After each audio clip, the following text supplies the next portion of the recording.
Assalamualaikum warahmatullahi wabarakatuh. Welcome back to SKZ Education. Di video kali ini saya akan membahas untuk latihan soal tryout tes P3K tahun 2024. Jadi di hari sebelumnya saya merilis untuk tryout dan kali ini saya akan bahas beberapa soal untuk tryout tersebut karena di sana terdiri dari 55 soal manajerial, sosiokultural, dan wawancara. Oke, sebelum kita mulai, saya berharap semoga rekan-rekan semuanya yang tekun berjuang, dimudahkan, dilancarkan, dan lulus menjadi ASN P3K di tahun 2024 ini. Oke, langsung kita mulai ke soal yang pertama. Di sini Anda adalah kepala tim yang sedang memimpin rapat untuk menyusun strategi kerja baru. Salah satu anggota tim menyampaikan usulan yang kurang relevan dengan tujuan rapat. Tetapi beberapa anggota mendukung usulan tersebut karena hubungan pribadi. Ingat di sini kurang relevan dan ada beberapa yang mendukung, tapi mendukungnya itu bukan karena apa-apa, tapi karena ada hubungan pribadi ya. Apa langkah terbaik Anda sebagai pemimpin rapat? A. Membiarkan usulan tersebut dibahas agar semua anggota merasa dihargai. B. Menegaskan bahwa usulan yang tidak relevan akan membuang waktu rapat. C. Mengarahkan diskusi kembali ke tujuan sambil menghargai usulan tersebut. D. Mengajukan usulan Anda sendiri untuk mengganti ide yang kurang relevan. Nah, ini yang jelas adalah C ya. Pilihan ini menunjukkan kemampuan komunikasi efektif dan pengelolaan tim tanpa mengabaikan ide, tapi tetap kita tidak menyinggung pribadi. Itu yang paling pentingnya ya, sebagai seorang pemimpin yang bijak, yang pandai berkomunikasi.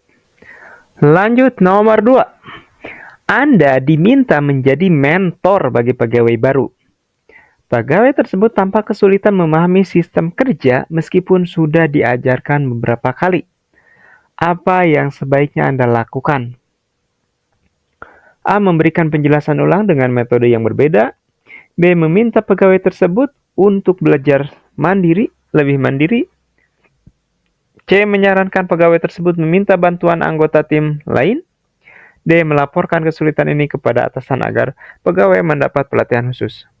Oke, di sini posisinya Anda sebagai mentor. Nah, jawaban yang tepat kira-kira yang mana teman-teman?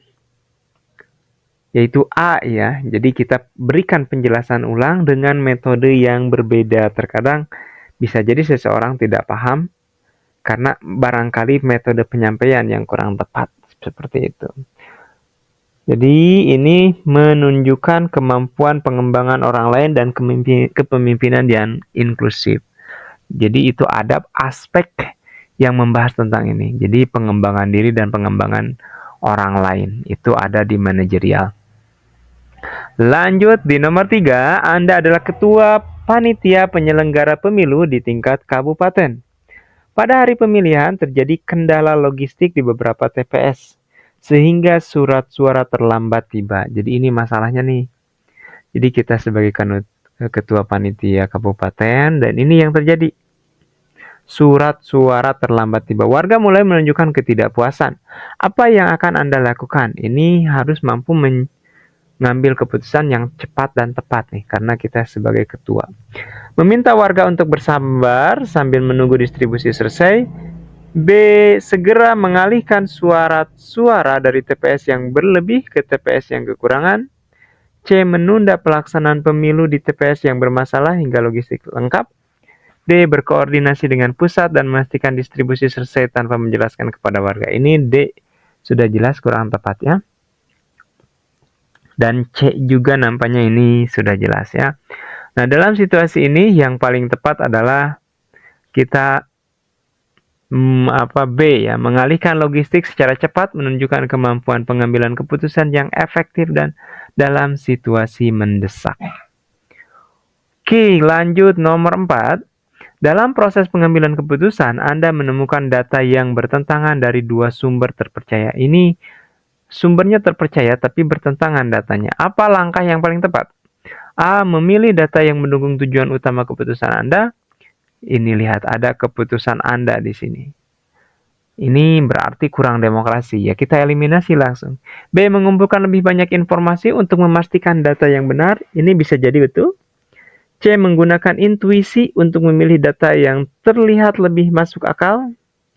Nah, ini tidak bisa juga ya, kita hanya mengandalkan intuisi karena ini semuanya berbasis data di sini. Jadi harus terpercaya, reliable. D. Meminta keputusan dari atasan karena situasi ini cukup kompleks. Nah, kira-kira mana yang langkah yang paling tepat? Yaitu B ya. Jadi kita kumpulkan informasi tambahan untuk mendukung argumen tersebut. Jadi mencerminkan kemampuan problem solving yang matang dan berbasis data ini. Jadi problem solving matang dan berbasis data. Selanjutnya nomor 5, Anda melihat rekan kerja Anda berulang kali datang terlambat. Dan hal ini mulai mempengaruhi kerja tim. Apa yang Anda lakukan? A. Membahas masalah ini langsung dengan secara pribadi. B. Membicarakan masalah ini dalam rapat tim agar dia merasa ditegur. C. Melaporkan perilaku tersebut kepada atasan untuk ditindaklanjuti. D. Memberikan toleransi karena Anda memahami situasinya. Ini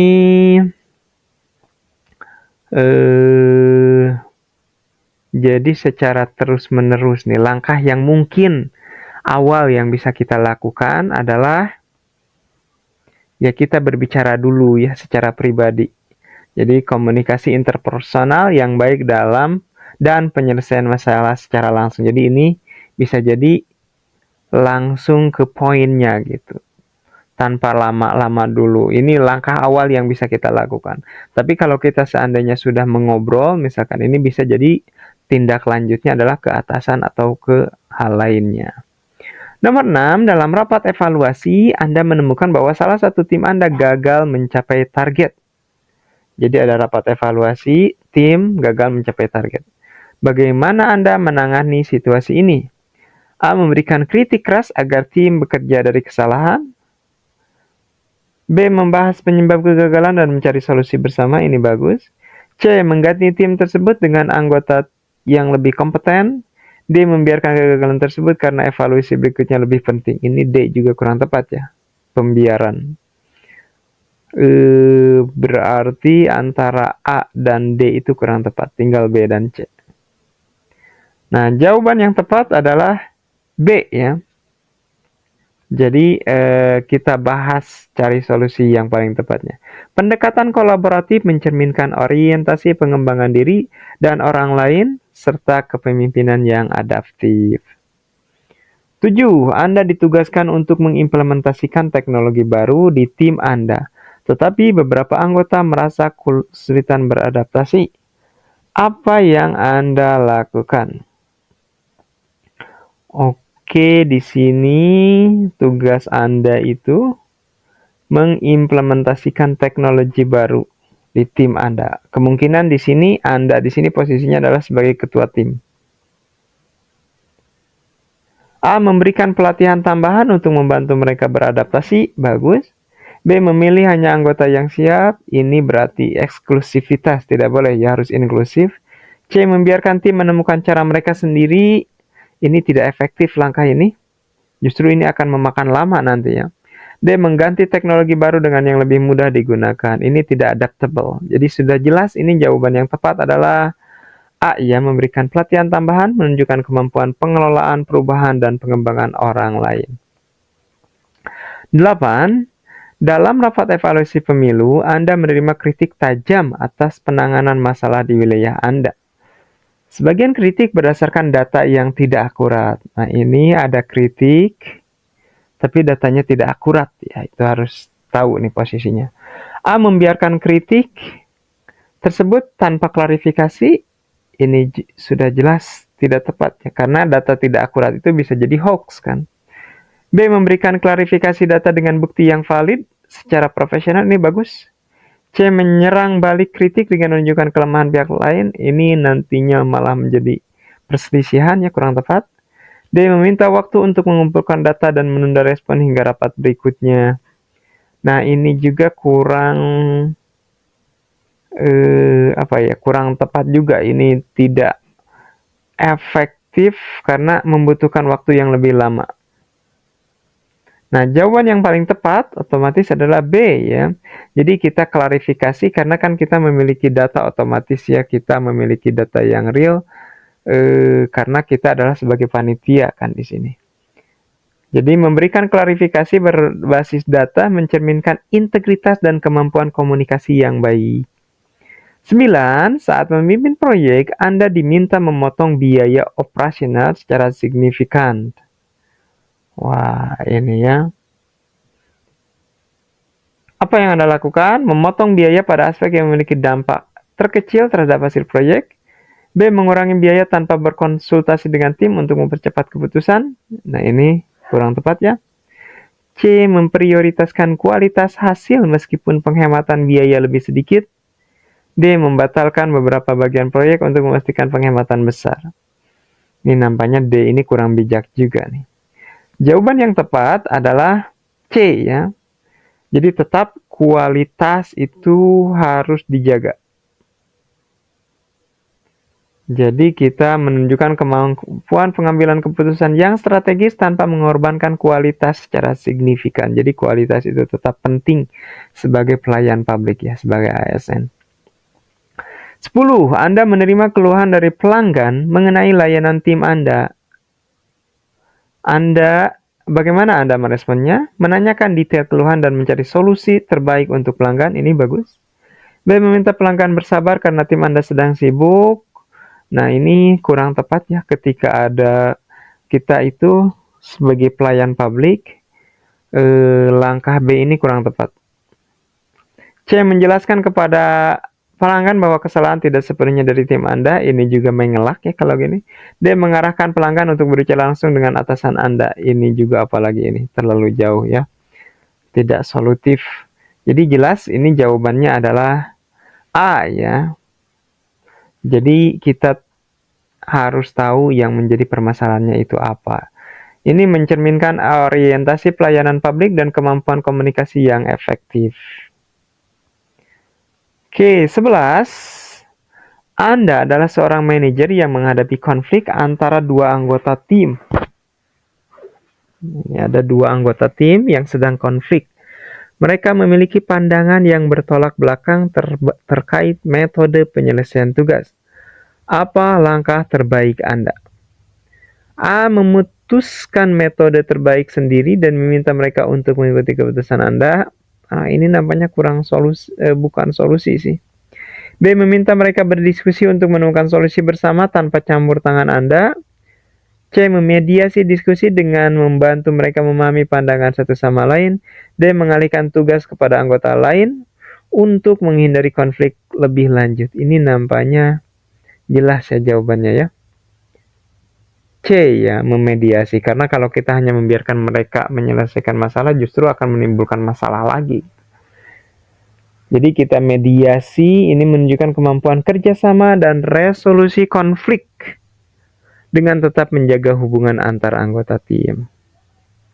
12. Selama proses evaluasi, Anda menemukan bahwa kinerja salah satu anggota tim menurun karena alasan pribadi yang tidak disampaikan sebelumnya.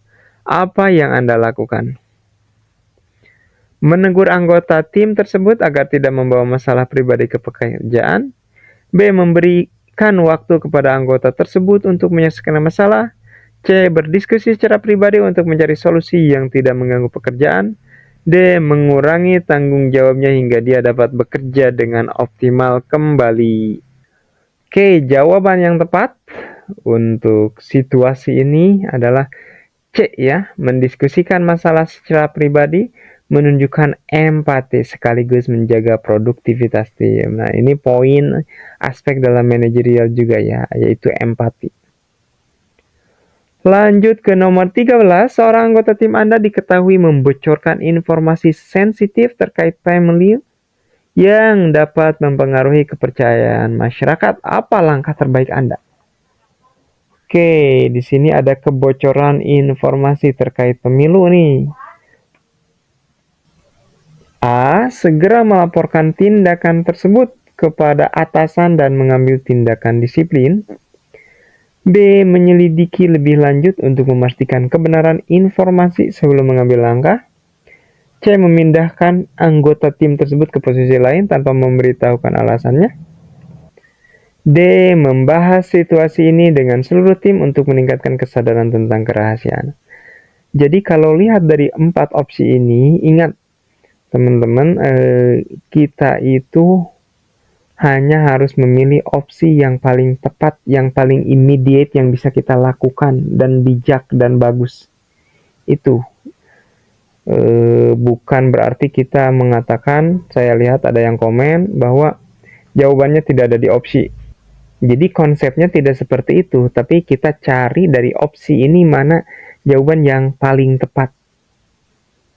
Nah, dalam situasi ini jawaban yang paling tepat adalah B ya. Jadi ini langkah yang paling logis. Kita selidiki dulu, jangan-jangan ini hanya hoax gitu. Jadi menyelidiki terlebih dahulu menunjukkan kemampuan pengambilan keputusan berbasis data dan fakta. Nah ini, ketika kita mengambil keputusan, ini poin penting nih. Harus berbasis data dan fakta, tidak hanya hoax saja. 14. Seorang anggota tim memberikan saran untuk mengubah strategi kerja yang menurut Anda cukup berisiko, meskipun memiliki potensi keuntungan besar. Bagaimana Anda merespons? A. Menerima saran tersebut untuk menunjukkan bahwa Anda mendukung ide baru. B. Menolak saran tersebut karena risiko terlalu besar. C. Mengevaluasi risiko dan manfaat bersama tim sebelum mengambil keputusan. D. Menunggu hasil dari strategi lama sebelum mencoba strategi baru. Nah, ini dalam situasi ini langkah yang paling tepat adalah C ya. Jadi kita evaluasi bersama, menunjukkan kemampuan pengambilan keputusan berbasis data dan melibatkan tim. Oke, selanjutnya sebagai Kepala Satuan Tugas Penanggulangan Bencana, Anda mendapati bahwa bantuan logistik di posko pengungsian tidak mencukupi untuk semua pengungsi. Ada ketegangan di antara warga yang berebut bantuan. Apa langkah terbaik Anda? Jadi ini ada kekurangan logistik ya. A. Memprioritaskan distribusi bantuan kepada kelompok yang paling rentan seperti anak-anak dan lansia. Ini bagus. B. Membagi bantuan secara rata meskipun jumlahnya tidak mencukupi. C. Meminta warga untuk bersabar dan menunggu bantuan berikutnya tanpa melakukan perubahan rencana distribusi. D. Mengalihkan bantuan dari posko yang lain yang lebih stabil tanpa berkoordinasi lebih lanjut. Oke. Kira-kira jawaban yang tepat adalah A ya, jadi diprioritaskan dulu karena ini kan harus ada perubahan cara distribusinya karena ada kekurangan. Nah, jadi kita utamakan dulu yang kelompok rentan dan anak-anak. Ini menunjukkan orientasi pada kepentingan publik dan kemampuan pengambilan keputusan yang bijaksana dalam situasi darurat. Oke, barangkali itu dulu yang ingin saya sampaikan. Nanti kita lanjut untuk jawaban berikutnya di part selanjutnya. Oke, terima kasih. Don't forget to like and subscribe. Wassalamualaikum warahmatullahi wabarakatuh.